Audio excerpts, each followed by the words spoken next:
Well, the 2014 Mississippi legislative session has officially begun. Legislators throughout the state at the Capitol today in Jackson, including our state senators and representatives from here in South Mississippi. News 25's Tony Miles was there and joins us live with the latest from Jackson. Tony. Well, as you can see, it's pretty cold and quiet here at the Capitol, but it was a much different story earlier today with lawmakers from across the state gathering here in Jackson. Among those were members of our Coast delegation. We caught up with them to see what's topping their priorities for 2014. State Senator Angela Hill took to the podium before this year's legislative session began to speak out against Common Core, a set of education standards and assessment tests used by the state. That is the best option out there. There are much better options out there. There were 6 or 7 states that were heralded across the country to have better standards than Common Core. And education is just one of many important issues state lawmakers will be addressing. State Representative Richard Bennett serves as chairman of the Gaming Committee.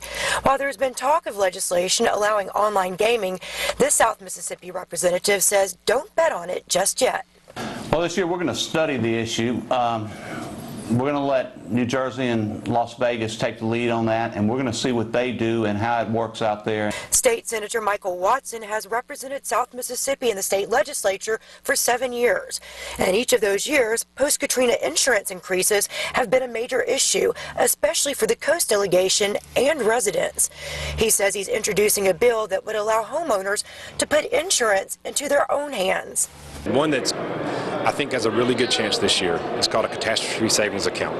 So basically what happens with that, it's a pre-tax 529 basically plan where people can put in money to cover their deductibles should a hurricane, tornado, or flood.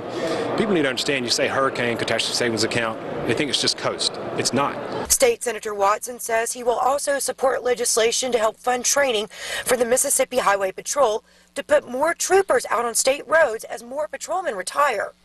State Representative Richard Bennett is also introducing a bill that would permanently end conjugal visits in state prisons and legislation that would start a new standard of accountability for state agencies. I'm going to put a bill in that all state agencies are audited. On the coast, we've had problems with DMR, and a lot of people believe, and I believe, that some of these issues could have been solved through some audits early on. Teacher pay raises and Medicaid expansion also top the list for all of the state's lawmakers.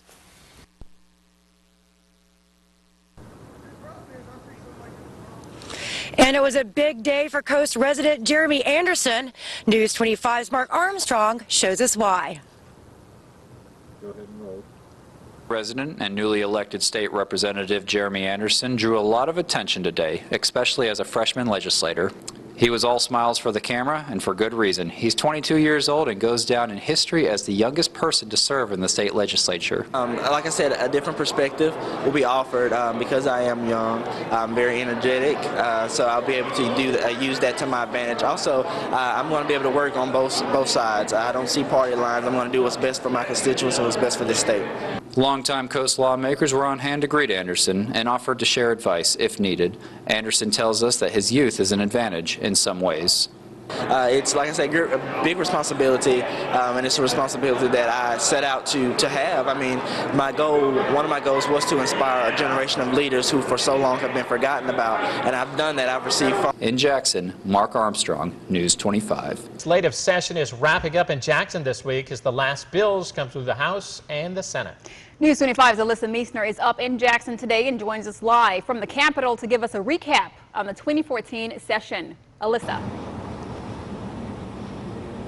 It was a busy day here at the Capitol. Legislators first thought that they might be able to go home today, but after the governor called a special session and debate continues on the funding for public transportation, it looks like they'll be here until Friday. Now, with the session starting to wrap up today, I met with some coastal representatives who gave me the updates on the greatest bipartisan efforts of the year. Mississippi's 2014 legislative session was heated, but on key issues, legislators across the aisle were able to vote together. One of the biggest bipartisan efforts of the season was the 2014 budget. And those come from different parts of the state who have different representation, different senators. So we had to really work bipartisanly across the aisle to make sure that, number one, we had a balanced budget. but number two, that the moves that we took, the budget that we presented, was responsive to the needs of the people. The budget was balanced and a rainy day fund was increased by 5% in case of a future disaster like Hurricane Katrina. The budget is just over $6 billion, an increase in response to greater revenue and growing financial demands of many governmental organizations. One of those organizations was Mississippi teachers, who will be receiving a pay raise under an education bill. I was a teacher in my previous life, and it was probably the hardest job that I have ever done. And in order to get the best teachers and retain the best teachers, I think, you know, it's a market-driven thing. We're going to have to pay them to get the best teachers, and we've got great teachers in Mississippi, and we need to compensate them for what we do. Another crucial bill to be discussed in this building was the criminal reform bill. It focused on mandatory sentences for violent criminals and rehabilitation for nonviolent criminals who had been arrested for drug or property crimes. It was Republicans and Democrats coming together in the Senate. When we passed it the first time, we only had a few no votes. The criminal reform bill will ultimately save taxpayers money by hopefully having less nonviolent criminals behind bars. While the budget, teacher pay raises, and the criminal reform bill are just three of the many issues to be covered this session, their passage reassures the citizens of Mississippi that their legislators are working together to best protect and serve them.